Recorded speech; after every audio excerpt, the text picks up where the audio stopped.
Buenas, ¿cómo andan? Bueno, acá les traigo la clase de clínica sobre disfunción cerebral mínima.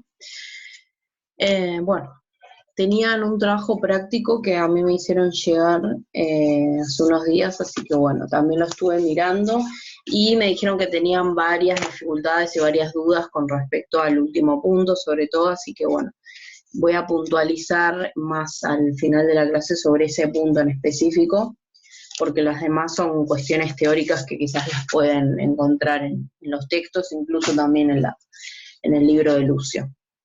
Así que bueno, me voy a basar más que nada en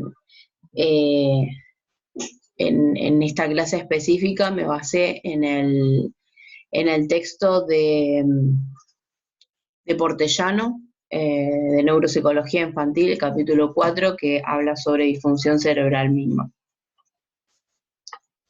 Hay algunas cuestiones que quizás está bueno que vaya aclarando, que se van a ir aclarando a lo largo de la exposición. Vamos a empezar. Bueno, encontrar en los textos, en realidad en este texto y también en el de Lucio, algunas cuestiones específicas que cuando se habla de disfunción cerebral mínima, ¿no? Hace una diferenciación también en el texto con respecto a las lesiones cerebrales y la disfunción cerebral mínima. Digamos, a grandes rasgos, la disfunción cerebral mínima es aquella alteración, digamos, en el sistema nervioso de manera funcional, ¿sí? Pero no estructural. Es decir, que a través de quizás un estudio de neuroimagen o de una tomografía o una resonancia, no se ve no se puede visualizar ningún tipo de lesión. Por eso es que se dice que en realidad existe una alteración a nivel del sistema nervioso más funcional, pero no anatómico. Es decir, que no se ve ninguna lesión, ¿sí? A comparación con, obviamente, vale la redundancia, de lesión cerebral, que sí, ya sé, a través incluso de un estudio, incluso también de un estudio neuropsicológico, también se puede llegar a pesquisarse ciertos síntomas específicos que son de lesión cerebral. Incluso, ya les digo, en la lesión cerebral se ve en los estudios de neuroimágenes, ¿sí? Ahora vamos a ver algunas cuestiones que tienen que ver con esto y también con la diferencia que existe entre estas dos, entre disfunción cerebral mínima y lo que vendría a ser como la lesión cerebral propiamente, ¿no? Bueno, acá tenemos que la disfunción cerebral mínima son sujetos con capacidad intelectual normal, alteraciones en uno o varios procesos cognitivos, también poseen alteraciones en el sistema nervioso puse, nervioso en grado variable, sin alteraciones significativas en el sistema nervioso, incremento de signos neurológicos menores, retraso evolutivo del desarrollo. Ahora vamos a ir explicando cada una de estas cuestiones, ¿sí? Cuando se refiere a una capacidad intelectual normal, digamos, hace referencia específicamente a que no tiene ningún, digamos, es específicamente al coeficiente intelectual, ¿sí? Este sí hace referencia al coeficiente intelectual. Porque en realidad en la disfunción cerebral mínima aparecen más que nada dificultades del orden de los procesos cognitivos, que también está dentro de la inteligencia, si lo ponemos a pensar de esa manera. Pero bueno, la realidad es que cuando hace referencia a la capacidad intelectual normal, hace alusión al coeficiente intelectual específicamente. Después decimos que tiene alteraciones en uno o varios procesos cognitivos. Bueno, esto es un poco lo que les estaba comentando, que puede ser que tenga alguna dificultad en la lectura, en la escritura, por ejemplo, algún problema en la conducta también puede aparecer, y generalmente, y esto me parece bastante importante destacar, que igualmente creo que más adelante también se plantea lo mismo, porque van a ver que en este texto como que va y viene, ¿no? Como que van a encontrar que se repiten muchas cosas. y yo a medida que iba leyendo iba agregando, porque hay cosas que capaz que pasé por alto en alguna filmina o algo, entonces la ponía en otra, bueno. Pero bueno, a grandes rasgos, una cuestión importante a tener en cuenta de la disfunción cerebral mínima es que no aparece inmediatamente, ¿sí? O sea, no se manifiestan las dificultades, no se manifiestan inmediatamente. Es decir, por ejemplo, cuando en la lesión cerebral, ¿no? Propiamente dicha, las manifestaciones o incluso las dificultades que trae aparejada esta lesión aparecen automáticamente después e inmediatamente después de que se produce el daño, a comparación de la disfunción cerebral mínima, que recién se empiezan a manifestar o se empiezan a ver ciertas o pesquisar ciertas dificultades que pueden estar relacionadas con la disfunción cerebral mínima, recién en la etapa escolar, ¿sí? Recién se pueden ver. Fíjense, ¿por qué? Porque en realidad la gran mayoría de las dificultades que presentan la disfunción cerebral mínima son específicamente cognitivas, ¿sí? Entonces generalmente se puede ver mejor en la escuela, ¿no? En cambio, la lesión cerebral propiamente dicha, en donde cuando se puede ver por neuroimágenes, donde hay una afección, digamos, global, ¿no? En todas las actitudes y todas las acciones humanas. Y toda la capacidad humana. Entonces, es por ello que quizás se detecta en el mismo momento o instantáneamente después de producirse el daño, ¿sí? En cambio, la disfunción cerebral mínima recién se ve en la escuela por esto, porque afecta específicamente a determinados procesos cognitivos. Y bueno, por supuesto que el grado, digamos, de afección va a tener que ver con la lesión que se produjo, ¿no? Si bien siempre va a tener si es una disfunción cerebral mínima, va a tener estas características por ejemplo, esto que dice de incrementos de signos neurológicos menores, que ahora vamos a ir explicando a qué hace alusión esto, pero básicamente los signos neurológicos menores son los que se consideran como signos blandos también, ¿no? Ahora al igual lo vamos a ir viendo, ¿no? Vamos a ir viendo específicamente cada definición. Bien, bueno, no existen alteraciones significativas en el sistema nervioso central, ¿sí? Y ya les decía esto, ¿no? Que las alteraciones en realidad, en cuanto a la disfunción cerebral mínima, van a variar, digamos, en cuanto a la comorbilidad que se encuentre más que nada con otros trastornos, ¿no? Como se podría decir, la convivencia con otros trastornos, ¿sí? Bueno, a ver si no me olvidé nada más. Bueno, después van a encontrar un cuadro que es bastante claro, la verdad, a mí me gusta bastante este cuadro. Yo estoy viendo del resumen que yo hice, pero ustedes lo tienen igual en el texto, donde marca bien la diferencia entre lesión cerebral grave, la disfunción cerebral mínima.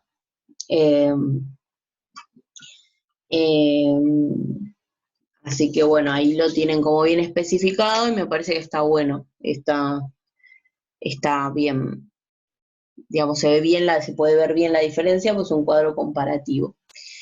Bien, y hay una cuestión importante con respecto a hacer como una diferenciación, ¿no? Entre lo que es el retraso madurativo, quizás, y lo que es la disfunción cerebral mínima, ¿no? Que a veces puede entrar en confusión, ¿no?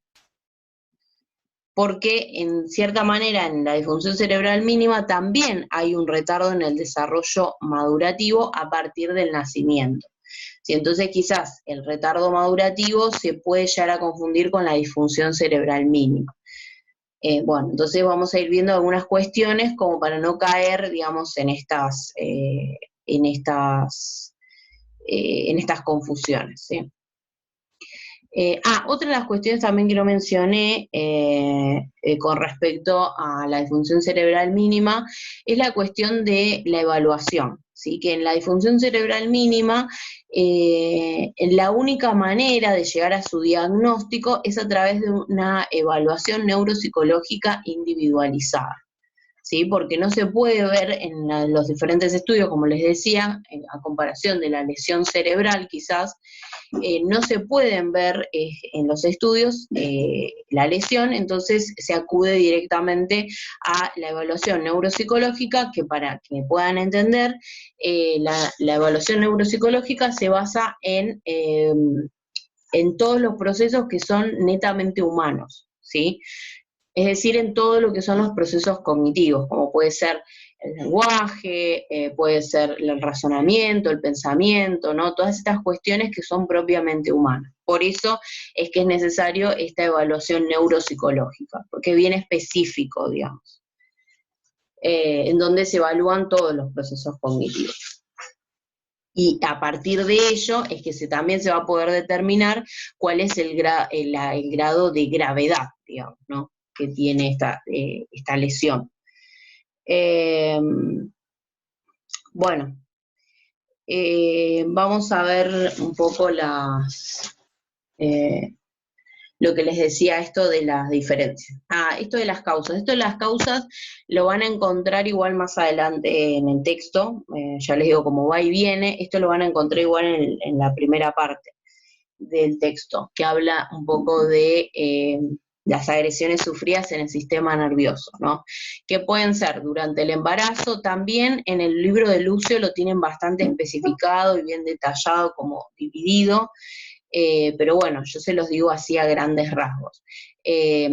Las causas pueden ser durante el embarazo, por alguna cuestión de que haya consumido alcohol o haya fumado, por ejemplo, ¿no? Alguna cuestión o por alguna ingesta de algún producto tóxico, ¿no? Bueno, todas estas cuestiones pueden producir en ese feto, digamos, un daño cerebral, ¿no? Porque piensen que ese cerebro está en desarrollo, incluso hasta después que nace sigue en desarrollo, hasta los 12 años que llega a tener el tamaño y el peso del cerebro de un adulto, que incluso igualmente las conexiones neuronales siguen en aumento a través de, bueno, y pasan por diferentes procesos de mielinización, por ejemplo, y también de poda neuronal. Pero bueno, por eso les digo que tienen que pensar en que, fíjense lo sensible, digamos, a estas cuestiones que es el cerebro del bebé, el feto en este caso. En el periodo perinatal, uno de los factores de riesgo es tener un parto distóxico, ¿sí? Un parto complicado, se podría decir. Esto es a lo que se refiere con distóxico. Lo que puede suceder también es que en los primeros momentos, o mismo cuando en el momento del nacimiento, por episodios de hipoxia, isquemia, por ejemplo, que puede causar alguna encefalopatía, ¿no? Estas cuestiones, y por hipoxia, anoxia, bueno, etcétera. Todas estas cuestiones que van a ser asfixia también perinatal, tienen varios factores que incluso se los especifica más en el libro de Lucio, pero que tienen que ver con este periodo perinatal, que es un factor de riesgo para que se desarrolle esta disfunción cerebral mínima. Durante los primeros años también, ya sea por cualquier cuestión que tenga que ver, por ejemplo, alguna caída que haya tenido, que se haya golpeado la cabeza, por ejemplo. También puede ser que lo que suceda, como les dije, es que en la disfunción cerebral mínima, en realidad las manifestaciones aparecen a partir de la escolaridad. Entonces, puede que en los primeros años funcione todo muy bien y de pronto en la escolaridad empiecen a surgir problemas. Quizás el niño ya los tenía ya ese daño existía, digamos, pero se produjo un daño más funcional que anatómico, ¿sí? Entonces ahí es donde se empieza a sospechar de la disfunción cerebral mínima. Ahora vamos a ver ciertas cuestiones que nos hacen sospechar de disfunción cerebral mínima y no de lesión cerebral. Y otro de los factores, digamos, más se podría decir significativos, son los factores genéticos o adquiridos, ¿sí? Esto también influye bastante. Esto tiene que ver más que nada con la epigénesis, ¿no? Como lo que hablábamos cuando hablábamos de las dimensiones, incluso de las dimensiones de los aprendizajes, hablamos de la epigénesis y de esta interacción que tiene el medio que tiene el sujeto con el medio, y cómo esto puede modificar de cierta manera esta parte, digamos, y influye incluso en el desarrollo del sistema nervioso central. Así que fíjense la importancia que tiene esto, ¿no? El tema del entorno, ¿no? Del medio. Y bueno, la parte genética, que por supuesto tiene cierta importancia también, ¿no? También va a tener que ver con los antecedentes, también dice Lucio que tiene que ver con antecedentes, por ejemplo, también si la mamá, factores de riesgo de la mamá, por ejemplo, antecedentes familiares, de que la mamá ya ha tenido muchos hijos, por ejemplo, ¿no? O que haya tenido antecedentes de familiares con algún tipo de enfermedad, o que haya tenido algún problema o algún tipo de dificultad en los procesos cognitivos, por supuesto, algún familiar que tenga alguna enfermedad genética o se sospeche de alguna enfermedad genética. Bueno, todas estas cuestiones son posibles causas, digamos, se podría decir. Son cuestiones, digamos, a tener en cuenta. Vamos a ver cómo esta diferencia entre retraso madurativo y la disfunción cerebral mínima. Y acá en el texto ustedes van a encontrar que hay una parte que dice que no todos los niños con estas manifestaciones forman un grupo homogéneo. Vamos a ver un poco a qué hace referencia esto. Voy a buscar agua. Tengo sed. Bueno, acá estoy, bueno, ustedes no se dieron cuenta, pero me fui un cachito y volví porque cuando hablo mucho, muy seguido, me seca la garganta. Bueno, estábamos hablando del retraso madurativo, bueno, y la diferencia entre la disfunción cerebral mínima con la disfunción cerebral mínima, ¿sí? Porque yo les decía que a veces se puede llegar a confundir el retraso madurativo con la disfunción cerebral mínima, y no es lo mismo, ¿sí? El hecho de que la disfunción cerebral mínima, una de las manifestaciones que pueden aparecer, es el retraso en el desarrollo madurativo, ¿no? A partir del nacimiento. Puede aparecer esta característica, pero no es lo mismo que el retraso madurativo. ¿Por qué les digo esto? ¿Por qué esta diferencia? Porque en realidad el retraso madurativo es superable incluso, ¿no? En algunos casos, ¿no? E incluso el retraso madurativo a veces no es propio incluso del desarrollo, ¿no? De algo pasajero, digamos. En cambio, la disfunción cerebral mínima no se considera como pasajera porque existe un pequeño daño, como una pequeña cicatriz que hay en el cerebro, que es lo que produce estas manifestaciones en el sistema nervioso, ¿sí? Que si bien no son estructurales ni no son neuroanatómicos, digamos, en el cerebro, pero sí existen estas dificultades más que nada funcionales del sistema nervioso. Ahora vamos a ir viendo un poco esta cuestión, esta diferencia.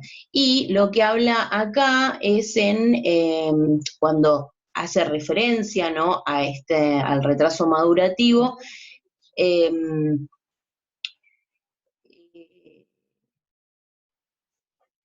que habla específicamente de que no todos los niños con retraso madurativo forman un grupo homogéneo, ¿sí? Es decir, que no todos se comportan de la misma manera, ¿sí? Hay algunos que, por ejemplo, como les dije, algunos llegan a superar, o sea, este retraso madurativo se llega a nivelar, y en otros casos que no, ¿sí? Que trasciende y es persistente, entonces ya, bueno, después de los 5 años se empieza a evaluar ya la posibilidad de que sea una discapacidad intelectual, ¿no? Pero, bueno, esto es lo que vamos a ir charlando, ¿no?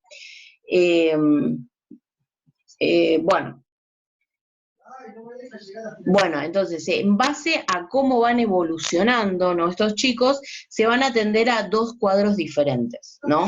La inmadurez neurobiológica y neuropsicológica, que de un modo espontáneo, progresivo, logran normalizar su proceso de desarrollo. Fíjense, esto era lo que yo les decía. Muestran un incremento escaso en los signos neurológicos menores, así como un menor grado de retraso que los niños con disfunción cerebral mínima. Es posible que estos niños presenten un retraso en los procesos de mielinización de áreas concretas del cerebro que con el paso del tiempo evolucionan de modo favorable. Bueno, fíjense que en esta parte lo que está haciendo alusión es que en realidad como que el proceso de mielinización en realidad es un poco más lento que de lo normal, digamos, y por eso se produce este retraso madurativo, que con el tiempo termina nivelándose, digamos, superándose. Y posteriormente puede llegar a tener una vida totalmente normal, digamos, sin ningún tipo de dificultad. Y por otro lado tenemos el cuadro de inmadurez neuropsicológica, que con el paso del tiempo no consiguen normalizar su curva neuroevolutiva, que es en el caso de la disfunción cerebral mínima. Que lo que hacen es presentar, digamos, cuadros ya más complejos, más a largo plazo y persistentes, sobre todo, ¿no? Y presenta trastornos cognitivos del lenguaje, perceptivo-motores, de conducta, ¿no?, etc. Bueno. Los signos neurológicos menores continúan presentes en muchos niños inmaduros, por lo que no se debe pensar que únicamente subyace en un problema de retraso madurativo simple, sino que realmente se trata de niños con disfunción cerebral mínima. Fíjense cómo se dan, digamos, los 2 cuadros y cómo va diferenciando, quizás, no sé si intencionalmente, pero cómo se va diferenciando el retraso madurativo de la disfunción cerebral mínima. Porque quizás ciertas características puedan llevar a pensar que ese niño está cursando con un retraso madurativo y que no sea el caso. Bueno. Y que en realidad lo que esté sucediendo es que esté manifestando ciertas características de disfunción cerebral mínima, ¿sí?, que no sean específicamente del retraso madurativo, y viceversa. Entonces, fíjense la importancia que tiene el diagnóstico, un diagnóstico diferencial, ¿no? Porque una cosa es tratar a un chico porque tiene un retraso madurativo y otra cosa muy distinta es tratarlo porque tiene una disfunción cerebral mínima, ¿sí? Por eso es importante indagar sobre diferentes cuestiones e hilar bien fino cuando se tiene alguna duda con respecto a si es un retraso madurativo o si puede llegar a ser otra cosa, ¿sí? Muchos chicos, incluso ya de 9 años, vienen con un diagnóstico de retraso madurativo. Esto ya nos indica que no hubo una reactualización de este proceso diagnóstico. ¿Por qué? Porque el retraso madurativo tenemos que tener en cuenta que se utiliza ese término, así como retraso global del desarrollo, se utiliza para niños, o sea, se reserva, digamos, ese diagnóstico para niños menores de 5 años. ¿Por qué? Porque no hay baterías de test que puedan medir, digamos, ciertas características que tienen quizás la discapacidad intelectual o otros tipos de trastornos. Entonces, por eso es que se reserva este diagnóstico de retraso madurativo o retraso global del desarrollo para referirse a niños con algunas manifestaciones, digamos, de tipo cognitivas, digamos, previas, digamos, a los 5 años, ¿no? O antes de los 5 años. Bien. Bueno, después, bueno, van a ver que van a encontrar una parte en la que habla de, bueno, esto ya más o menos se los estuve explicando. Se ve que fue una filmina que se me pasó de largo, pero bueno. Bueno. Después van a encontrar, les decía, la parte como más haciendo referencia a la parte histórica. Ah, tendría que estar acá, claro. Bueno, se ve que no se me pegó la imagen, pero yo tenía una imagen donde había hecho una línea de tiempo que quizás les hubiera sido útil. Pero bueno, no importa, lo que voy a hacer es, esperen, la busco. Bueno, acá les puse, bueno, encontré la imagen que había hecho, así que bueno. En realidad se los hice como una manera para que quede más gráfico, ¿no? Esto lo voy a pasar así bastante rapidito, pero bueno, pueden ir tomando nota. Eh, Igualmente no creo que sea demasiado relevante, pero bueno. Bueno, vamos, de 1861 a 1874 surgieron dos descubrimientos bastante importantes. Uno de los primeros fue el de Paul Broca, donde podrán, quizás lo recuerden, que fue mencionado ya en Fundamentos Biológicos y en Elementos para la Neuropsicología Infantil, donde descubre, Paul Broca, es el que descubre dónde está ubicado la parte de expresión del lenguaje, ¿sí? Y él lo descubre en 1861, ¿sí? Fue un descubrimiento bastante importante porque surge como esta contrapartida en ese momento que empezaba a surgir el tema del localizacionismo, y bueno, Paul Broca y Wernicke incluso aparecen como antilocalizacionistas, ¿sí? Por otro lado, Wernicke en 1874 ya habla específicamente y ubica a la parte del lenguaje comprensivo en el hemisferio izquierdo del cerebro, ¿sí? Bueno, estos son los dos descubrimientos más importantes que hicieron estos dos científicos, digamos. Por otro lado, unos años después, unos bastantes años después, surge Morgan, ¿no? Que ya en realidad Morgan habla, digamos, de lo que es la ceguera verbal congénita, pero ya se había hablado antes de esto. Pero bueno, empieza a hablar de esta ceguera verbal congénita, que es como una de las primeras aproximaciones a lo que hoy conocemos como dislexia, ¿no? Empezó a ver que había tenía un niño, digamos específicamente, con dificultades en la lectura, entonces fue de esta manera que empezó a utilizar el término de ceguera verbal congénita, ¿no? Para referirse a estas dificultades, esta dificultad de aprendizaje específicamente de lectura, ¿no? Después, obviamente, se fue perfeccionando este término y ya después, hasta que actualmente lo empezamos a considerar como dislexia, ¿no? Luego, en 1908, surge Treadgold, que puso de relieve la existencia de niños que habían sufrido un daño cerebral perinatal ligero, cuyos problemas podían pasar desapercibidos hasta el comienzo de la escolaridad. Ahí fíjense cómo se empezó a aproximar este término de disfunción cerebral mínima, ¿no? Fíjense cómo se acercó, ¿no? Ya este autor ya empieza a ver estas cuestiones que ya se acercan más a las características de lo que veníamos viendo como disfunción cerebral mínima. ¿Sí? Como estos chicos que sufrieron daño cerebral, pero que las manifestaciones empezaron a surgir después o empezando la escolaridad, siendo que hasta ese momento lo único que se sabía con respecto a lesiones cerebrales era que aparecían inmediatamente después de la lesión. Entonces empezaron a ver la diferencia con estos pacientes que manifestaban las dificultades en el momento de la escolaridad.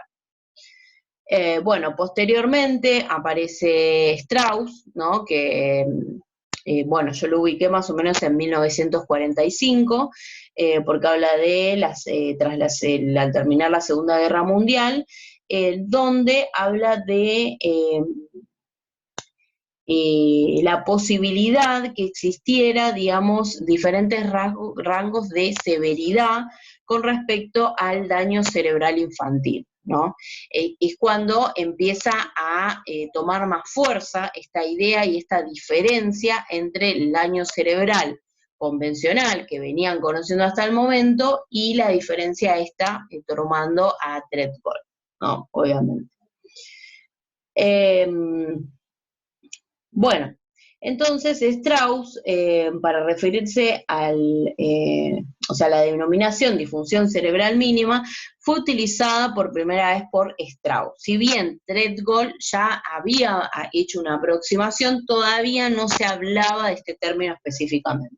Recién Strauss habla de disfunción cerebral mínima para referirse a los niños que habían tenido algún tipo de daño cerebral temprano, ¿no? Y presentaban dificultades en los aprendizajes, pero que oscilaban, digamos, las características oscilaban de leves a severas. Y tenían trastornos de percepción, de razonamiento, lenguaje, memoria, atención, control de impulsos y función motora. Estos eran como las comorbilidades o las características que se podían encontrar, ¿sí? Bueno, y bueno, yo puse acá neurociencias en realidad porque hasta la mitad, hasta la segunda mitad del siglo XX, se asumía que el daño cerebral era una entidad unitaria de tipo cuantitativo. Se tenía o no se tenía lesión cerebral, ¿no? Esto es lo que les decía, que hacía referencia a que no se tenía en cuenta si había una lesión estructural o había una lesión específicamente que dañaba o que perjudicaba o que alteraba la parte funcional del sistema nervioso. Entonces se empezó a hablar de esta diferencia, ¿no?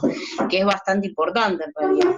¿Por qué? Porque se empieza a establecer esta diferencia por las manifestaciones, ¿no? que se producían. En una como en la otra, ¿no? Fíjense que en la disfunción cerebral mínima se empiezan a manifestar en la escolaridad.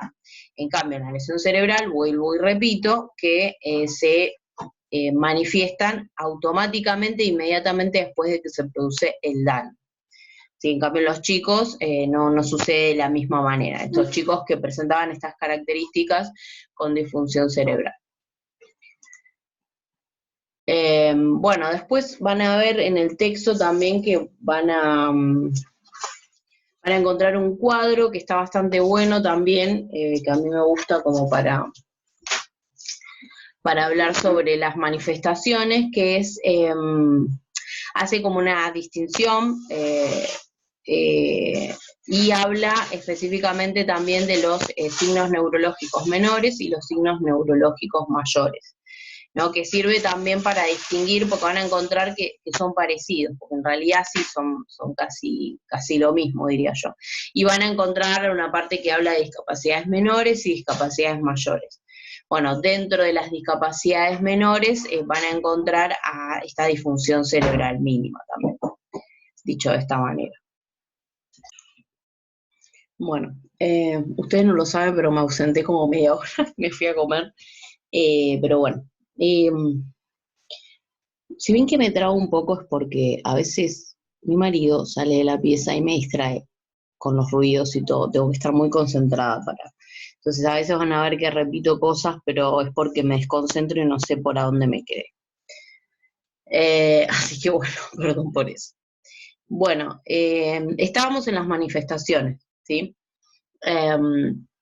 Yo acá puse solamente algunas por una cuestión, en realidad, de que ya había puesto algunas de las manifestaciones, que las voy a volver a mencionar igualmente, pero que no las van a encontrar acá. Por ejemplo, el desarrollo intelectual normal, Es en la que hacía referencia específicamente a el coeficiente intelectual y también a lo que tiene que ver con las debilidades y fortalezas, digamos, del perfil cognitivo de ese sujeto, ¿sí? Nos basamos en esto cuando hablamos específicamente de desarrollo intelectual normal. Bueno, en el mismo apartado van a encontrar que hace otra vez una diferenciación entre retraso mental, pero bueno, yo ya se los especifiqué. Bueno, también pueden presentar trastornos cognitivos, que también lo habíamos mencionado, y es importante tener en cuenta en este aspecto que aparecen dificultades en la parte del lenguaje, el razonamiento, la memoria, atención, percepción y motricidad, ¿sí? A todo esto es lo que hace referencia a los trastornos cognitivos. Bueno. Después, también otra de las manifestaciones son los trastornos de conducta. Los trastornos de conducta tienen que ver más que nada con una cuestión emocional, ¿sí? Lo que dice el texto es que las alteraciones emocionales y los trastornos de conducta no son constantes en todos los niños con disfunción cerebral mínima, pero sí muy frecuentes como consecuencia de alteraciones en áreas cerebrales que regulan el control de las emociones. También pueden producirse un comportamiento emocionalmente inadaptado en él, ya que sus problemas en el comportamiento emocionalmente inadaptado en... cualquiera. También pueden producirse comportamientos emocionalmente inadaptados en él, ya que sus problemas en el aprendizaje pueden derivar hacia sentimientos de baja autoestima. Esto hace referencia, creo yo, me parece que es bastante importante, ¿no? Porque uno creería que es puramente emocional, ¿no? O quizás cuando hablamos de trastornos de conducta pensamos que tiene que ver más que nada con cómo fue su desarrollo psíquico, ¿no? Etcétera. Que en realidad obviamente es importante, ¿no? Si nos trasladamos a las dimensiones de los aprendizajes. Pero haciendo referencia a específicamente disfunción cerebral mínima, fíjense cómo nosotros hablamos cuando hablamos de disfunción cerebral, hablamos de un daño que no es estructural, un daño cerebral que no es estructural, pero es un daño en fin, ¿sí?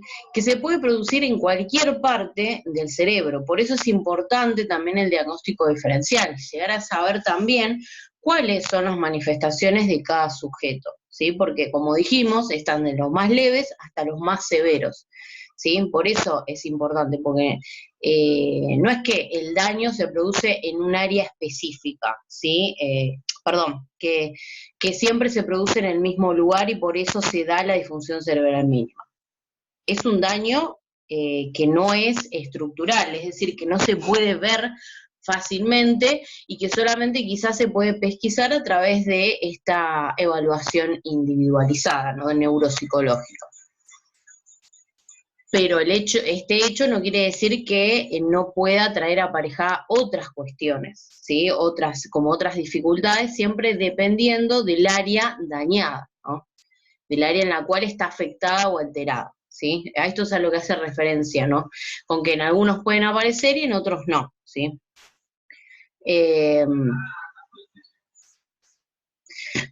Bueno, incluso el sistema límbico creo que es incluso el hipocampo, creo que también, o no quiero decir una burrada, pero bueno, es el que se encarga específicamente de las emociones, por ejemplo. Bueno. Alteraciones en el sistema nervioso, esto también lo habíamos mencionado anteriormente. Esto hace referencia a que en realidad la disfunción cerebral mínima dice que no tiene origen psicogénico. Esto quiere decir que hace referencia a que en realidad las alteraciones del sistema nervioso son internas, ¿sí? Quiere decir que no depende de la interacción, quizás en este caso específico, de la interacción con el ambiente, ¿sí? Quizás lo que sí va a depender en este caso, como teniendo en cuenta la parte epigenética, es que en realidad quizás las manifestaciones no van a ser tan severas,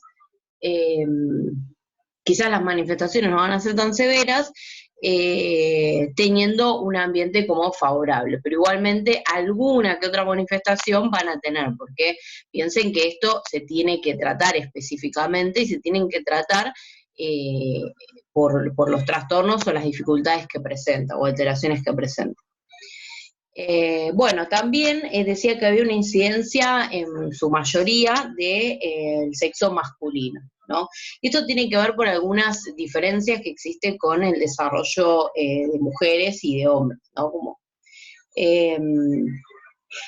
Una de ellas es que el desarrollo madurativo del cerebro de los varones es más lento que el de las nenas, ¿no? En el caso de haberse producido algún daño en el periodo prenatal o perinatal, el cerebro de los niños es más vulnerable que el de las niñas, ya que con una misma edad gestacional, aquellos tienen menor grado de desarrollo. Este hecho también es aplicable a los niños nacidos antes de término, ya que las niñas nacidas con edad gestacional inferior a la normal tienen menos probabilidad de sufrir daño cerebral que los varones de igual característica. Fíjense que estas son algunas de las diferencias que existen entre el desarrollo cerebral, más que nada, de los dos sexos. El cerebro del varón es mucho más vulnerable que el de la nena, ¿no? Incluso en prematuros, quizás que corren con las mismas condiciones, quizás con el mismo tiempo gestacional y todo, el cerebro del varón crece, digamos, de manera más lenta, por lo tanto, va a ser más vulnerable a los daños, digamos, a que se produzca un daño, digamos, más perdurable, se podría decir. Bueno, y por último decíamos que en general se manifestaba o tenía mayor expresividad en la infancia, es decir, que ya en la adultez ya no se veía ninguna manifestación de este tipo, o sea, de esta disfunción cerebral mínima, digamos. Como que de alguna manera se va superando con el tiempo, ¿no? Pueden llegar a tener, por ejemplo, algunos dificultades específicas, como pueden ser de atención o de algún aprendizaje en particular, pero ya no tienen, digamos, quizás estas características más severas, digamos, que aparecen sí en la infancia. Y ya en la adultez aparecen dificultades menores, digamos, se podría decir. Bueno, después vamos a avanzar. Bueno, después tenemos los factores de riesgo que, digamos, de la disfunción cerebral mínima antes de los 6 años, en realidad, se lo especifica.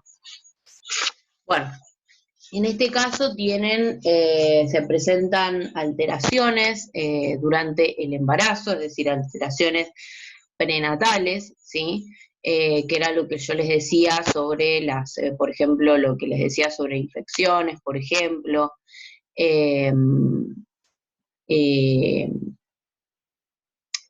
todo, digamos, lo que vaya a influenciar, digamos, el feto, ¿no? El desarrollo de ese feto. Bueno, también les dije lo de parto distóxico, alteraciones perinatales, también es decir, en el nacimiento, ya sea hipoxia, isquemia, que puedan producir una encefalopatía, meningitis, bueno, etcétera, etcétera, etcétera, ¿sí? Todo lo que pueda llevar a producir un daño, digamos, cerebral en este periodo, digamos. Piensen que este periodo, sobre todo en el momento prenatal y perinatal, son los más vulnerables, ¿no?, de ese niño, porque fíjense que incluso su desarrollo no está completamente desarrollado, entonces todo lo que rodee, todo lo que pase en este momento específico es importante, ¿sí?, para el desarrollo del niño. Bueno, fíjense, bajo peso, también que tenga bajo peso al nacer, que exista un retraso neuromadurativo, algún tipo de antecedentes familiares de alguna enfermedad, inclusive de alguna patología genética o adquirida, ¿no? Todas estas cuestiones, digamos, que tienen bastante importancia, ¿no?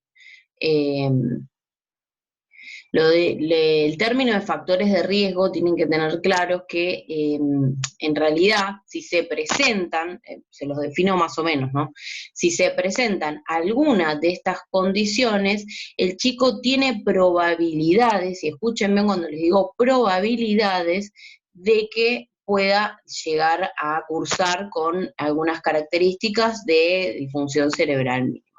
Tiene probabilidades, es decir, que no necesariamente las va a desarrollar, ¿sí? No necesariamente va a tener estas dificultades. Puede que sí, como puede que no, ¿sí? Pero es una probabilidad, ¿sí? Por eso se habla de factores de riesgo. Obviamente que es importante tenerlos en cuenta, pero digo, no son determinantes, quiero decir.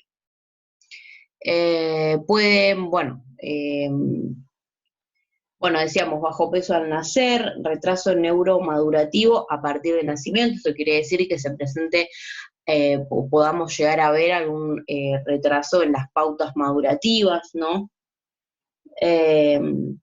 Antecedentes familiares en cuanto a trastornos de aprendizaje, ¿no? O trastornos genéticos también, pueden ser dislexia, disgrafía, trastornos del lenguaje, retrasos también en la adquisición del lenguaje, trastornos psicomotores, como puede aparecer la torpeza motriz, la hiperactividad, ¿no? Indefinición de la lateralidad también, esto en realidad trae aparejado también, también dificultades en lo que es, digamos que de alguna manera explicaría también la indefinición de lateralidad, explicaría, digamos, las dificultades en la adquisición del lenguaje, incluso de la lectura o la escritura también. Deficiente conciencia fonológica. Fíjense cómo todo igual se va entrelazando y se va relacionando un factor con otro, ¿sí?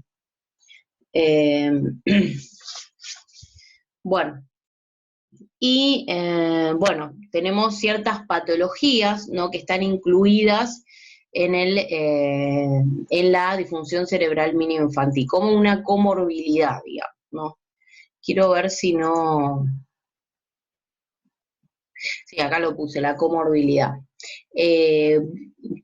Encontramos los trastornos psicomotores, que pueden ser la hiperactividad, hipoactividad, dispraxia del desarrollo, trastornos de la motricidad gruesa o fina, parálisis cerebral subclínica, ¿no? También tenemos dificultades neuropsicológicas, trastornos del lenguaje, tanto comprensivo, expresivo como articulatorio, trastornos de los procesos cognitivos, es decir, de la memoria, razonamiento, funciones ejecutivas, trastornos por déficit de atención, trastornos emocionales, de conducta, etc. ¿Qué es lo que quiero que tengan en cuenta en la parte cuando hablamos de comorbilidad? Porque a veces entra en confusión con esta cuestión. Nosotros tenemos aquellos antecedentes, digamos, se podría decir de alguna manera, que son primarios y otros que son secundarios, ¿sí? Entonces, a lo que hace referencia esta cuestión, creo, la comorbilidad, tienen que tener en cuenta esto, ¿sí? Quizás el niño les puede llegar un niño que ya tenga un diagnóstico dado, que sea, por ejemplo, un trastorno de los procesos cognitivos. Pero, ¿no? Algún trastorno de los procesos cognitivos, ya sea por la adquisición del lenguaje, por ejemplo, o que venga con un déficit de atención, por ejemplo, ¿no? Que venga ya con ese diagnóstico. ¿Qué sucede en este caso?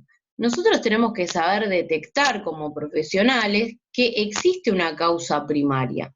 Nosotros en la hipótesis diagnóstica incluso lo que hacemos es buscar, pesquisar a partir de toda esa información que nos da en la entrevista de admisión y después de la indagación que realizamos en todo el proceso diagnóstico, en trabajo con ese chico, vamos a determinar cuál es la causa de sus dificultades, la real causa de sus dificultades, ¿no?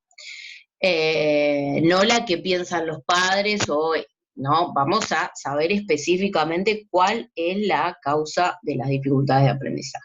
Y quizás encontremos que este trastorno de los procesos cognitivos o el déficit de atención sea secundario y que haya algo previo, ¿sí? O algo de base, ¿sí? Como una patología de base, le decimos, ¿no?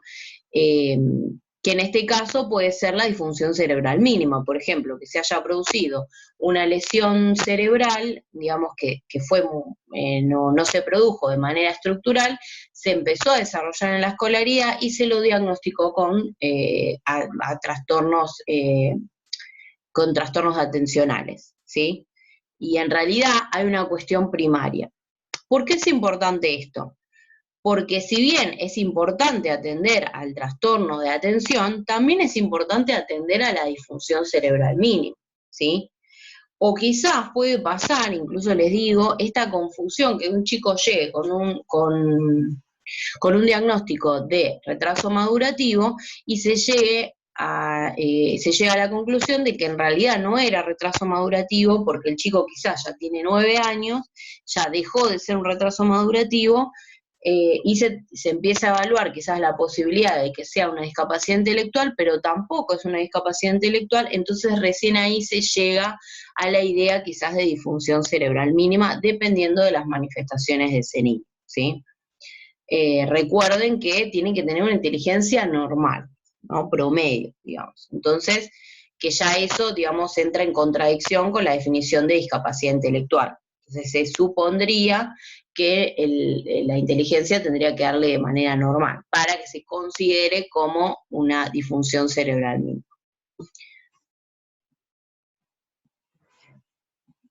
Después entramos ya en el terreno de las discapacidades cerebrales, ¿no?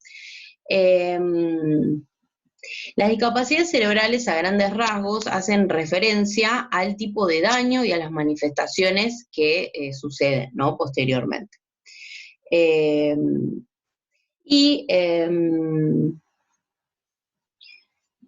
Bueno, y tienen, por supuesto, diferentes síntomas o maneras de expresividad, digamos. Hay un cuadro también que van a encontrar en el texto que está bueno, la verdad que a mí yo soy muy partidaria de los cuadros así comparativos, digamos. Así que bueno, nada, les quería comentar eso. Bueno, voy a avanzar un poco con esto, porque me di cuenta que me queda un poquito todavía.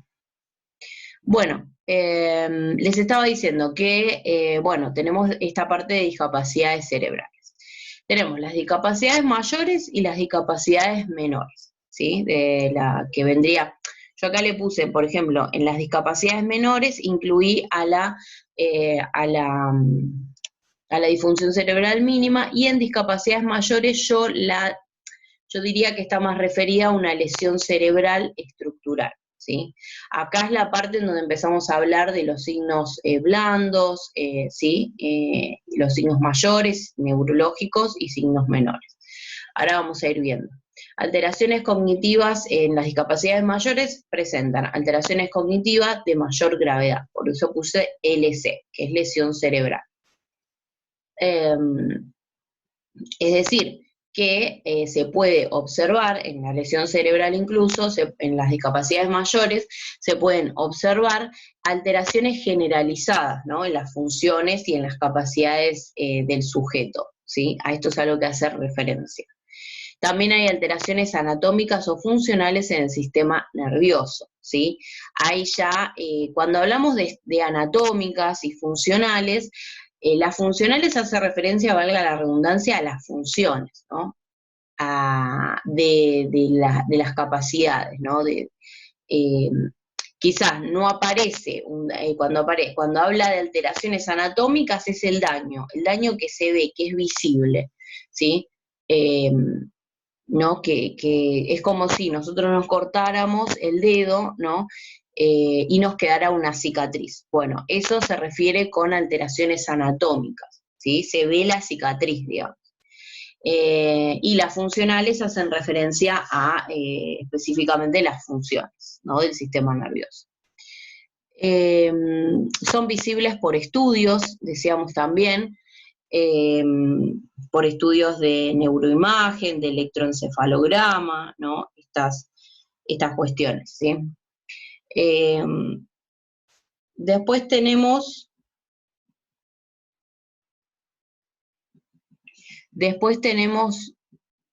me acabo de dar cuenta, ay Dios, yo me salgo. Bueno, me di cuenta que tuve una falta acá, pero bueno.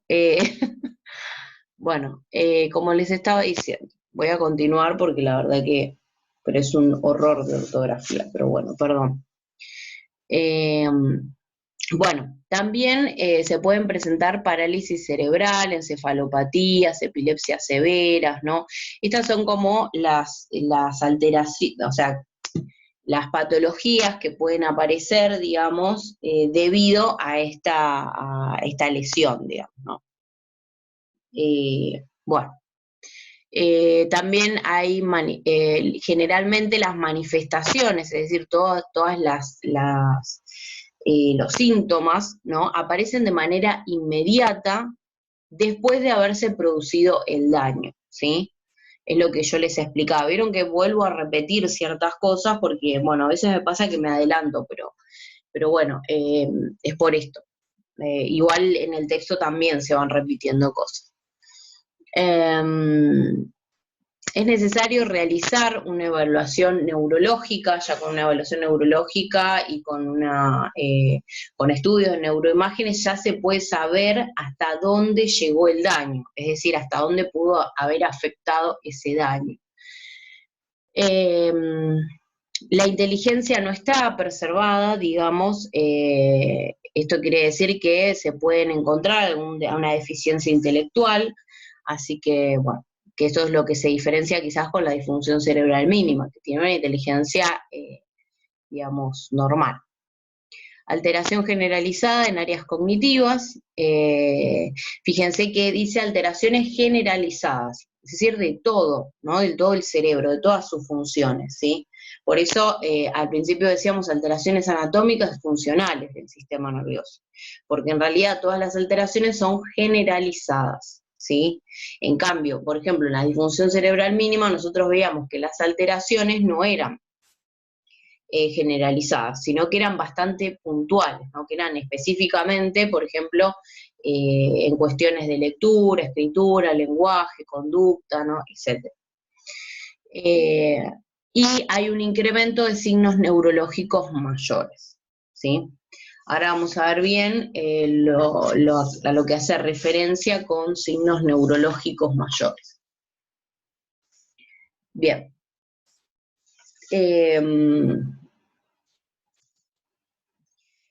Por otro lado, las discapacidades menores, que yo lo caractericé como disfunción cerebral mínima, aparecen alteraciones perceptivas, motoras, cognitivas o comportamentales. No existe una lesión neuroanatómica significativa, sino que aparece una funcional, digamos, una alteración funcional, específicamente de alteraciones en procesos puramente cognitivos, referidos específicamente a quizás lo académico, lo escolar. Existe una manifestación tardía también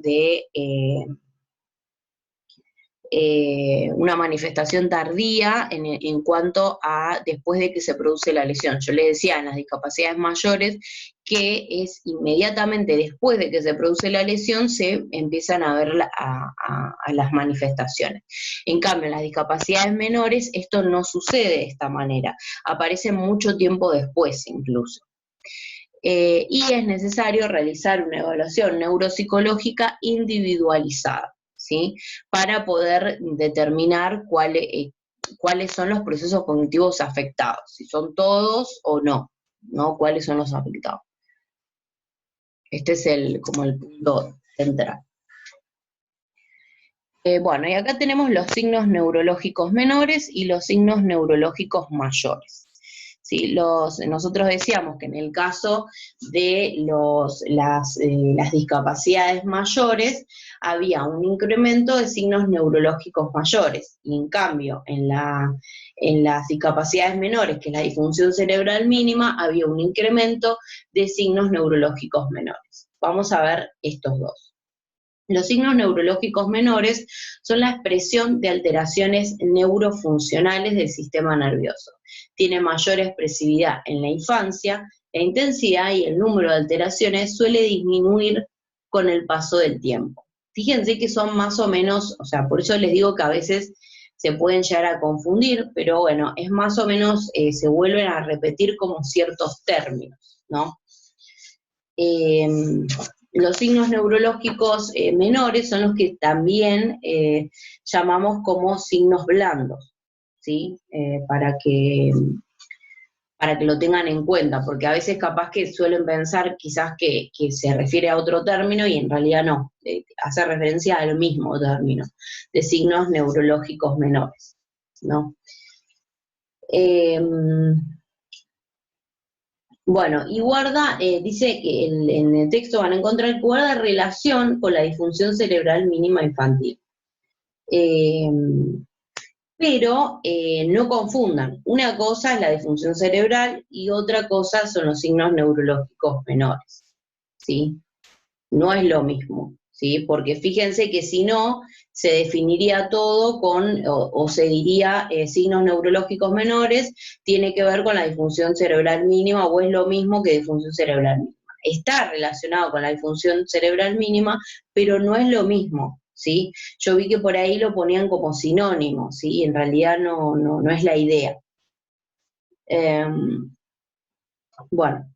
Y por otro lado, los signos neurológicos mayores, que son la expresión de las lesiones neuroanatómicas y funcionales del sistema nervioso de origen perinatal, ¿sí? Fíjense que el hecho de que fíjense que dice la expresión de lesiones neuroanatómicas, es decir, es la manera en que se expresa que hay una lesión, en este caso de las discapacidades, en los signos neurológicos mayores, que hay una lesión neuroanatómica y funcional del sistema nervioso, ¿sí? En cambio, los signos neurológicos menores es la expresión, digamos, es la manera, digamos, de expresar que existe una alteración neurofuncional del sistema nervioso, ¿sí? Solamente neurofuncional, ¿sí? Que puede ser de cualquier tipo, de cualquier procedencia, quiero decir, ¿no? Y puede variar incluso el trastorno primario o la patología de base, ¿no? Pero los signos neurológicos menores son los que me indican que hay un problema, ¿no? Y son los que me indican, en primera instancia, que tengo que indagar más, ¿no? Sobre estas cuestiones, quizás.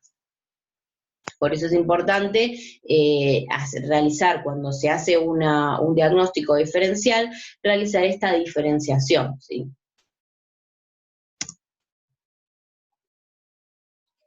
No. Acá yo les especifiqué en realidad qué eran las náuseas y qué eran las praxias, porque encontré en las preguntas del trabajo, encontré que hablaba, bueno, de definiciones de las náuseas, de las praxias, ¿no?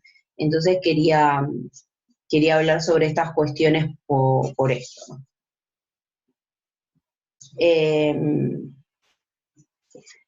¿Por qué? Porque a veces el tema de las náuseas y las praxias entran como mucha confusión, ¿sí?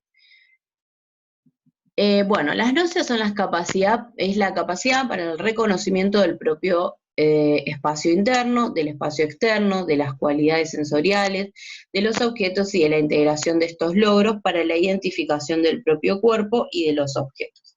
Tiene que ver con las sincinesias, yo les puse acá, ¿sí? Esto lo van a encontrar en el libro de Lucio, en la parte donde habla específicamente sobre trastornos no psicopráxicos, ¿sí? Que es en el capítulo 5. En el capítulo 5 encuentran toda esta parte de trastornos no psicopráxicos y yo tomé esta definición de esta parte. Yo lo que les quiero comentar, como para pasárselo a criollo de alguna manera, es que las náuseas tienen que ver con el reconocimiento del propio cuerpo, es decir, del esquema corporal, con respecto a los objetos externos, ¿sí? Hay una parte importante acá que ya entramos en lo que tiene que ver con las praxias, ¿sí? Las praxias y las nocias se desarrollan juntas, ¿sí? De manera paralela, las dos se van desarrollando a la par. ¿Sí? ¿Por qué les digo esto? Fíjense, las praxias son el resultado de conocimiento aprendido acerca de las relaciones del cuerpo con los objetos externos y que permiten programar y ejecutar gestos y programas motores. Eh, Fíjense cómo se relaciona con las nocias, ¿sí? Las nocias vendrían a ser más estos conocimientos aprendidos, se podría decir, que tiene que ver con el equilibrio, ¿no? Tiene que ver con el equilibrio del cuerpo, con la distancia que tiene que tener el cuerpo con los objetos para poder tomar un objeto, ¿no? Todas estas cuestiones, ¿sí? Y ya yendo más a las praxias, ya tiene que ver con una cuestión más motora, no tanto de equilibración, sino con una cuestión más motora. Pero fíjense que para que se desarrollen las nocias son necesarias estas cuestiones motoras, que se vayan desarrollando de a poco.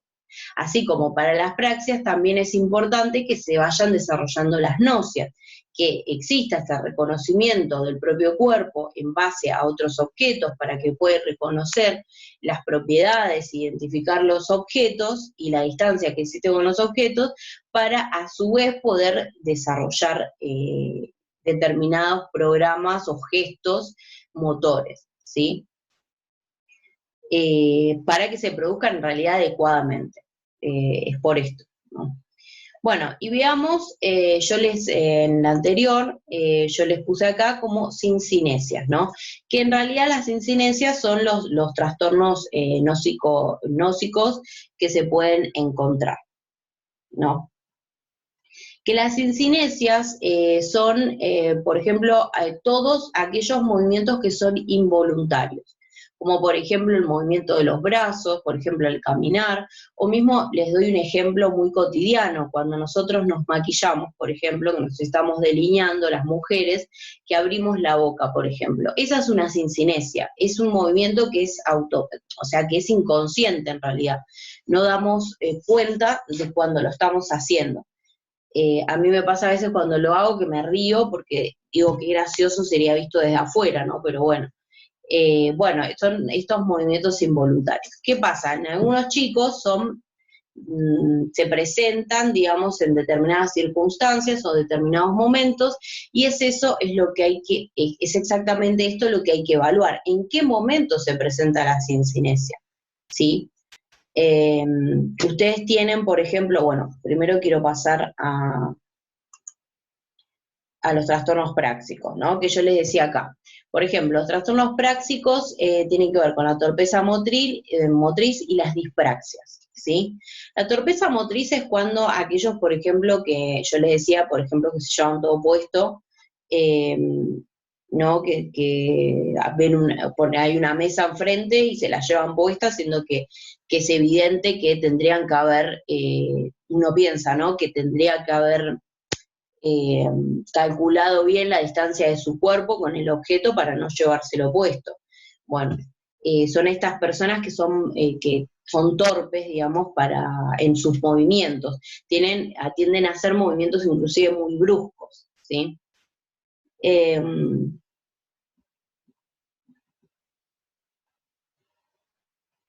¿No? Dice que en realidad el paciente puede hacer el movimiento, pero lo hace con cierta dificultad, ¿sí? Dificultad en cuanto al movimiento con respecto a los objetos, ¿no?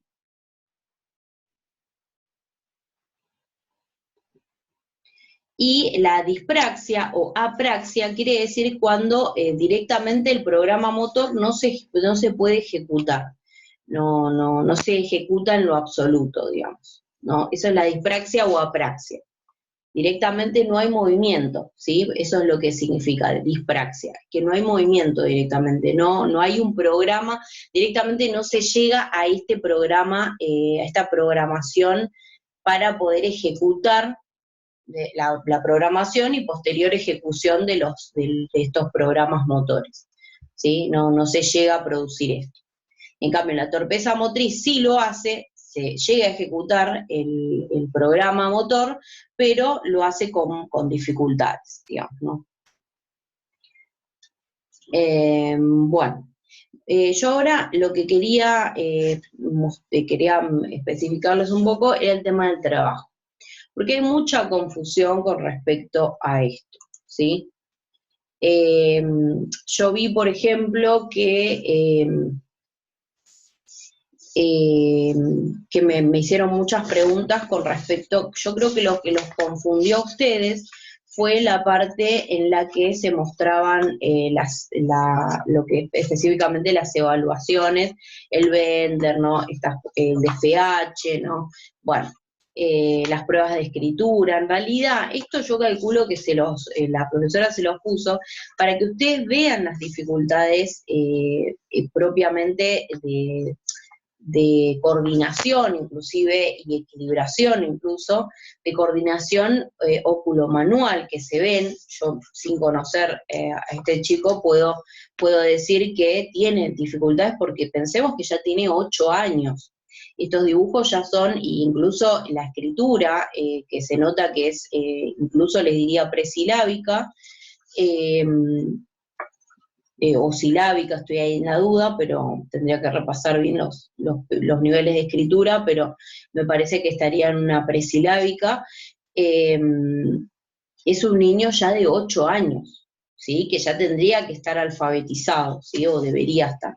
Entonces, fíjense la importancia de posicionarse y de ponerle también características y una cara a ese sujeto, ¿no?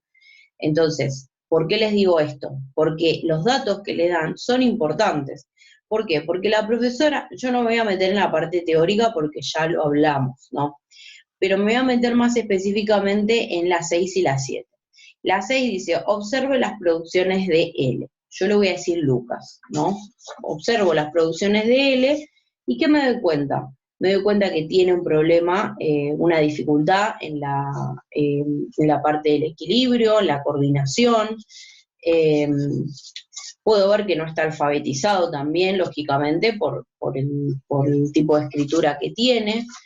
Puedo inferir que es presilábica.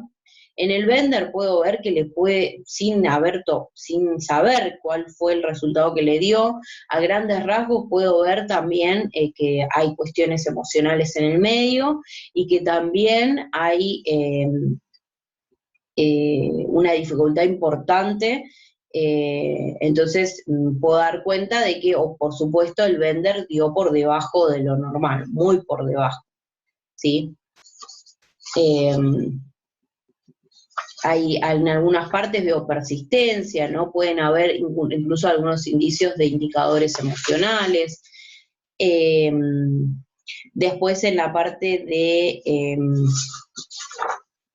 hay otra evaluación, que es la de, por ejemplo, en esta que se ve bien claro, que es la que está arriba de creo que es la figura de Rey esta, de memoria, la reproducción de la figura de memoria. Bueno, arriba tienen una figura en donde él tenía que reproducir lo que estaba arriba. Fíjense que acá se ve bien cómo la dificultad que tiene para ejecutar el programa motor, ¿sí? Acá no hay por ejemplo, acá se nota que no hay una dispraxia, ¿sí? Pero hay una dificultad a nivel de las náuseas y las praxias, ¿no? Y también también el de la memoria, también se pueden ver una dificultad bastante importante. Si bien dentro de todos los patrones de la figura los hizo bastante bien, hay mucho desequilibrio, hay mucha falta de coordinación y se nota, ¿sí? También porque le falta precisión al trazo, eso también tienen que prestar atención. ¿Por qué les digo esto? ¿Por qué les hablo sobre las pruebas? Porque esto es lo que a la mayoría los confundió. Dicen, ¿para qué me puso esto? Si en realidad yo lo que tengo que evaluar son diseñar un plan de evaluación clínica de las praxias y las náuseas, ¿no? Entonces, quizás algunos entraron en confusión. ¿Por qué? Porque estas evaluaciones es lo que les va a permitir indagar lo que quieren indagar. No es evaluarle las praxias y las náuseas porque sí, ¿sí? Sino que la idea es que ustedes a través de esta información que les dieron y a través de las evaluaciones puedan determinar cuáles son las evaluaciones que se deberían llevar a cabo, ¿sí? Por ejemplo, yo los datos que me dio, en general les puedo decir que me llamó la atención el hecho de que todas las adquisiciones y todas las pautas, se podrían decir, madurativas, se produjeron o se desarrollaron posteriormente al tiempo esperable, ¿sí? O sea, todo con un retraso importante. Y todo lo que tenga que ver con lo motor. ¿Qué pasa? También hubo una dificultad que era que tenía otitis media a repetición, que es también lo que me lleva a pensar de que el lenguaje, el hecho de que el lenguaje haya sido desarrollado de manera tardía, puede tener que ver con esta otitis y que no sea específicamente por una lesión que se haya producido. Pero fíjense que bueno, no sé si lo dice, pero bueno. Fíjense que dice, no le gusta dibujar. Tiene cincinesias, al cortar con tijeras, abre y cierra la boca constantemente. No quiere ir a la escuela, dice. Fíjense, no quiere ir a la escuela. El docente informa, tiene dificultades en los aprendizajes. El neurólogo solicita un diagnóstico neurocognitivo, observa signos neurológicos menores o blandos, ¿sí? Esto es lo que observa el neurólogo. Estas características sí te pueden indicar de alguna manera que se está hablando quizás de una disfunción cerebral mínima. Pero habría que hacer una evaluación un poco más rigurosa, ¿no? Habría que ver, por ejemplo, el test dice que le dio dentro del promedio, quiere decir que tiene una inteligencia normal, pero tiene dificultades en las pruebas de los cubos, búsqueda de símbolos, claves, ¿no? Lo que me da a entender que quizás tiene problemas atencionales, pero fíjense, tiene problemas con el de cubos también, que es puramente motor, de coordinación motora, ¿sí? Más allá de que se ponen en juego otras cuestiones. Y bueno, sumámosle la irregularidad familiar. Yo me voy a ir al centro del problema, ¿no? La profe nos pide náuseas y praxias, ¿no? Bueno, entonces me voy al centro del problema. Yo veo las producciones, empiezo a pesquisar ciertas cosas que quizás me llaman la atención y digo, me pongo a ver qué es lo que le pasa a ese chico, y me pongo a leer los datos que tengo. Y digo, no le gusta dibujar y no le gusta ir al colegio. Piensen que, esto es lo que hoy yo le decía a una colega, que piensen que el niño, digamos, es consciente de que posee estas dificultades, ¿sí? Y quizás sea por esto que no quiere ir a la escuela, ¿sí? Por estas dificultades de orden no psicopráctico, digamos, ¿no? Pero ¿qué pasa? Yo no voy a evaluar, ustedes tienen un capítulo, que es en el final del capítulo 5 de Lucio, tienen toda la investigación de las praxias, las náuseas, las cincinesias, pero ustedes no van a evaluar todas, ¿sí? Lo que quiere la profesora es que ustedes vayan, en base a lo que tienen, que vayan al grano, vayan a donde a ustedes, si les llega a este paciente, a dónde, qué sería lo puntual que evaluarían. Yo, por ejemplo, leo esto y yo digo, bueno, yo evaluaría la motricidad fina, por ejemplo, que es lo que tiene que ver con la escritura, ¿no? Específicamente, porque si no le gusta ir al colegio, evidentemente, es bastante consciente de las dificultades que tiene, que el hecho de que no le guste dibujar puede ser porque no sepa cómo agarrar bien el lápiz tampoco, estas cuestiones también tienen que ser evaluadas. Por ejemplo, se pueden evaluar los movimientos complejos, digamos, con extremidades, que son las investigaciones de las praxias específicamente. Puede ser también, por ejemplo, a mí se me ocurre ahora, ¿no? Por ejemplo, meter un palito o un escarbadiente adentro de una botella, digamos, del pico de una botella, pueden hacerlo con el pico más chico y que vaya metiendo los palitos ahí. Por ejemplo, esto sería una manera de evaluar las praxias, y también la coordinación y el equilibrio que tiene, ¿no? También. Bueno, esto creo que es una parte importante como para saber cómo funciona esta parte de la motricidad fina, ¿no? También, por ejemplo, meter y sacar objetos de una caja también podría ser una evaluación viable, digamos, para evaluar las gnosis y las praxias. Por ejemplo, esto que dice reproducción con fósforo de figuras geométricas o dibujos simples, esto también, en que en realidad si no le gusta dibujar, la idea es no perturbarlo tampoco, no hacerle hacer cosas que sabemos que no le gustan. Vayamos por otro lado. Yo iría más que nada por una cuestión práctica, ¿no? Una cuestión, como les digo, bueno, no le gusta dibujar, bueno, hagamos dibujos con otras cosas, de otro tipo. Por ejemplo, le puedo dar diferentes figuras y que con las diferentes figuras geométricas vaya armando, por ejemplo, no sé, hay chicos que arman un semáforo, que armen un auto, bueno, etcétera. Esto me va a permitir también ver la coordinación que tiene, cómo toma, por ejemplo, la plasticola, cómo lo pega, ¿sí? Si es persistente, si lo quiere despegar porque ve que le quedó mal, ¿no? Bueno, estas cuestiones también me permiten evaluar lo que son las gnosis y las praxias, ¿sí? Bueno, por ejemplo, esto, que las praxias a nivel cefálico, por el tema más que nada de las incinesias que aparecían, con respecto a las náuseas, ¿no? Que aparecían estas incinesias, y como tiene dificultades en el lenguaje, quizás estaría bueno también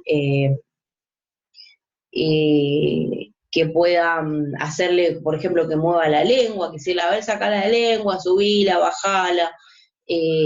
A veces se usa también ese ejercicio de poner el lápiz abajo de la lengua y que intente hablar o intente decir algo, por ejemplo, así cruzado, digamos, cruzado no para adentro, ¿no? Sino cruzado en la boca, y que quede abajo de la lengua como trabado y que intente hablar. También podría ser algo bastante divertido para el chico. Y siempre acompañado de lo que van a hacer ustedes, lo que le muestran a él, ustedes también lo hacen, ¿sí? También otra manera, digamos, de evaluar el tema de las praxias es cuando se hace, es el tema de atornillar, de atarse los cordones, de abotonarse, bueno, estas cuestiones, que son más que nada cuestiones prácticas, quizás más cotidianas, que quizás si lo preguntan en una entrevista, quizás se los digan, entonces no sea necesario tener que evaluarlo específicamente, ¿sí? Después de las incinesias, yo lo que en realidad evaluaría en este caso es probar a ver cómo hacer una observación de las incidencias que se dice que aparecen en él. En ese caso, cuando toma las tijeras, abre y cierra la boca constantemente. Dice, bueno, hay que ver cómo lo hace, en qué circunstancias, si es siempre, si es solamente en algunas ocasiones. Entonces, para ello necesito evaluarlo, para eso necesito verlo, ¿sí? Entonces, y también me va a permitir evaluar las praxias, porque el hecho de que agarre la tijera y abra la boca, ¿no? Son estos movimientos involuntarios que quizás puede que sean pasajeros o no, ¿sí? Entonces, bueno, yo tengo que evaluar esto, porque también denota quizás, hay chicos, por ejemplo, cuando están muy concentrados, por ejemplo, también suelen tener estas conductas. Entonces, bueno, un poco tiene que ver con esto. Bueno, esto fue lo que yo marqué. Yo evaluaría solamente esta parte de estas incinesias, digamos, de tipo de los miembros superiores, por ejemplo. ¿Por qué? ¿Por qué evaluaría? Y se los voy a justificar por qué.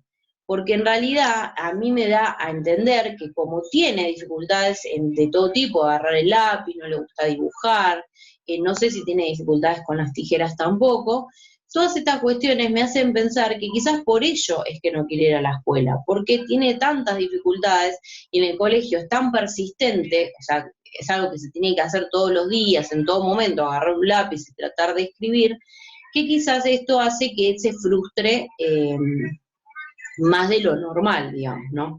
Y la parte de sincinencia de los miembros superiores es lo que me permite saber si todo funciona normal o no, ¿sí? Es por ello que en realidad, porque me llama la atención esto, el hecho de que él no quiera realmente dibujar, ¿sí?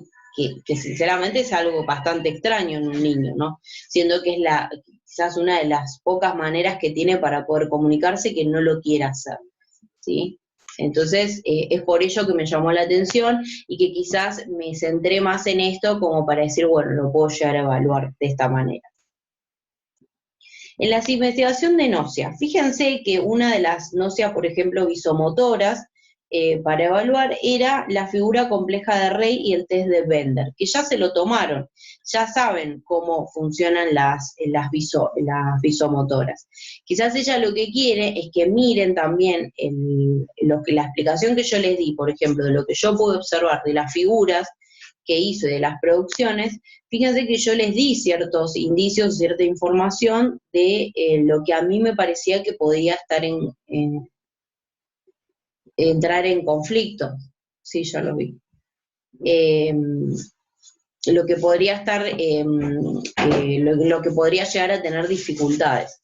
Entonces, fíjense que quizás eso es lo que ustedes no están viendo. Quizás están solamente centrándose en la pregunta de cómo, qué es lo que hago. En realidad no tienen que copiar y pegar, tienen que elaborar una respuesta, ¿sí? No es que yo voy a transcribir todo lo que dice la parte del apartado capítulo 5 de Lucio, que dice investigación de praxia, de náusea, de sincinesia. No, ustedes tienen que seleccionar aquello que según lo que observaron y según los datos que tienen, aquello que les parece más significativo o más importante para poder evaluar en ese chico en particular, según las dificultades que tenga, obviamente. Por eso yo les seleccioné solamente algunas, las que yo evaluaría, ¿sí? Fíjense que en la parte de las náuseas visomotoras ya las evaluaron porque le tomaron la figura compleja de Rey, que es la que vieron, que creo que es la última, y el test de Bender, ¿no? Entonces, en este caso, yo les decía incluso que se puede ver que hay una dificultad, digamos, de coordinación óculo-manual, ¿sí? Se puede ver claramente, y aparte porque les digo, ese dibujo, por ejemplo, del DFH, denota, digamos, una cuestión ahí, más allá de lo emocional, ¿no? También denota una cuestión óculo-manual bastante deficitaria, ¿no? Entonces, fíjense en esto.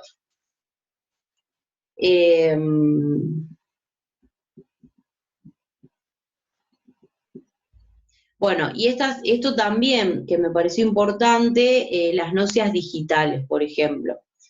¿No? Que esto está bastante interesante. En realidad, en los chicos que no están alfabetizados, generalmente se le hace una X, o se le hace un círculo, o un triángulo, ¿no? Se las evalúa de esta manera, digamos. Pero la verdad que no me centraría tanto en esto tampoco. Pero fíjense, de todo lo que les dije, yo a medida que iba hablando y les iba diciendo, bueno, yo tomaría esto, yo haría esto, haría lo otro, les recomiendo hacer esto, lo otro, a su vez les iba justificando también en lo que iba diciendo. Y eso es lo que quiere la profesora, que elaboren la respuesta, no que copien y peguen, sino que elaboren la respuesta, que justifiquen lo que están diciendo, describan la situación si es necesario, imagínensela, hipoteticen, ¿sí? Pónganle un nombre. Yo le puse Lucas, porque tiene la L, pero bueno. Yo le puse Lucas. Entonces, bueno, Lucas, me imagino que viene a mi consultorio, que tiene estos datos. Yo, bueno, empezaría con esto, lo otro, empezaría evaluando esto, y por tal razón, y por esto, y lo otro, y lo otro, y lo otro. Justifiquen. Piensen que la realidad es que en la situación en la que estamos, quizás si estuvieran en clase, ustedes podrían levantar la mano y decir, bueno, a mí me parece esto, me parece lo otro, es otra la interacción, y los profesores no saben esta parte, esa interacción que ustedes hacen con ustedes mismos, ellos no la saben, ¿sí? Entonces, la idea de esto, yo creo, es que ellos puedan dar cuenta de que ustedes están incorporando todos los contenidos de manera adecuada. Entonces, creo que es por esto que quizás están, digamos, más exigentes en ese sentido, ¿sí? No es copiar y pegar, ¿sí? Hoy me trago mucho unas palabras. Traten de elaborar, ¿sí? Porque si no, les van a hacer la devolución del trabajo y lo van a terminar desaprobando por esto, ¿no? Por una cuestión de que no, la idea no es copiar y pegar, sino que es justificar lo que estoy diciendo, ¿no? Porque también es el sustento que uno tiene, ¿no? Así que bueno, eso es lo que les puedo decir. Bueno, espero que les haya servido. Discúlpenme por la demora, la verdad que hoy estoy agotadísima, así que bueno, pero igualmente me pueden consultar lo que quieran.